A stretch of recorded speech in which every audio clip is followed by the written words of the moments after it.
আউযু বিল্লাহি মিনাশ শাইতানির রাজিম। বিসমিল্লাহির রহমানির রহিম। কবিতার নাম রঙের মেলা।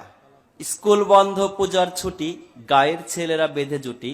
পূজা দেখলাম উল্লাপাড়া, তথায় দেখি হিন্দু ভরা। দেখলাম গিয়া মাটির মানব, মানব তো নয় দেখতে দানব। 10 হাত তার 2 পা, হিন্দুরা তাকে বলে মা। 10 হাতে 10 অস্ত্র ধরে বসে আছে সিংহের পরে। সে বলিতে পারে না কথা, সবাই পায়ে নোয়ায় মাথা।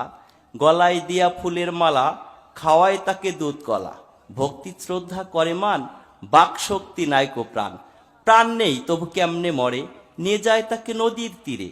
তীর হতে তুলে মধ্য জলে, লাথি মেরে দিয়েছে ফেলে। এখানেই মোর মনের কথা, মাকে কেন দিলে ব্যথা।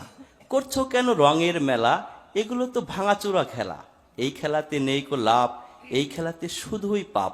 পাল্টিয়ে ফেলো মত, হও শেষ নবীর উম্মত। খোদাকে মানো।